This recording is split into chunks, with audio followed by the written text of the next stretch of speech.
खोटं बोला पण रेटून बोला.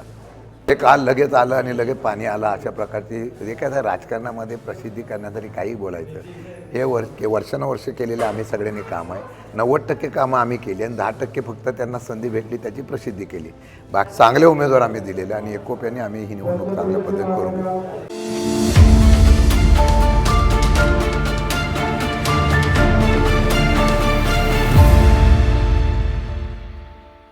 काय सांगाल साहेब, जिल्हा परिषद निवडणूक लागली त्या संदर्भात काय सांगाल?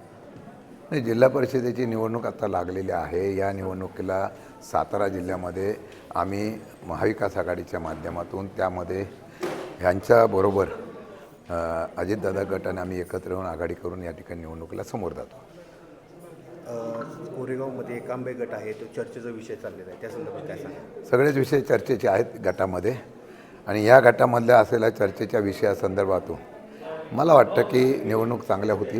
लोकांमध्ये बदलाव करण्याची प्रवृत्ती आहे, विचार आहे आणि मला वाटतं की आत्तापर्यंतच्या सगळ्या ह्याच्यामध्ये लोकांनी अनुभव 10 वर्षाचा घेतल्यानंतर चांगले उमेदवार आम्ही दिलेले आणि एकोप्याने आम्ही ही निवडणूक चांगल्या पद्धतीने करून घेऊ. 2 आमदार, एक आंबे गटासाठी एक उमेदवार आणि 2 आमदार त्या ठिकाणी फाईट आहे, काय सांगाल? ते दोन्ही आमदारांनी लसिके सुरू केलेलं आहे, एक सामान्य एक उमेदवार दिला आहे, तुम्ही ते काय सांगाल? कुठे त्या एक आंबे गटामध्ये काय 2 आमदारांनी त्या ठिकाणी ताकद लावलेली आहे पणाला आणि एक उमेदवार आहे, ते एका उमेदवारासाठी काय सांगाल? नाही, उमेदवार दोघांचे आहेत आणि दोन्ही आमदारांनी तिथं ताकद लावली ना. आम्ही सगळीकडे ताकद लावली आहे निवडून येण्यासाठी. दुसरा विषय की कोरेगाव खटावमध्ये 98% पाणी आणले असं विद्यमान आमदारांनी सांगितलं आहे, त्या हे संदर्भात काल लगेच आलं आणि लगेच पाणी आलं अशा प्रकारची एखाद्या राजकारणामध्ये प्रसिद्धी करण्यासाठी काही बोलायचं. हे वर्षानुवर्ष केलेलं आम्ही सगळ्यांनी काम आहे. 90% कामं आम्ही केली आणि 10% फक्त त्यांना संधी भेटली त्याची प्रसिद्धी केली. बाकी लगेच एका दिवसात ह्या योजना होत नाही हो.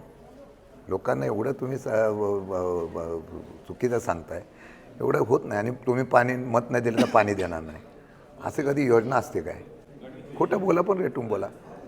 एकांबे गटामध्ये दयानंद भोसले यांच्यावरती विद्यमान आमदार आहे, त्यांनी एवढी मोठी ताकद लावली, त्या संदर्भात काय सांगा? लोकांनी निवडणूक हातात घेतल्यानंतर ताकद राहत नाही आणि ताकदीचा परिणाम होत नसतो. लोक निवडणूक हातात घेत आहे. मला चित्र सगळीकडे तसंच दिसतं आहे. मला वाटतं तिथं 100% विजय चांगला होईल.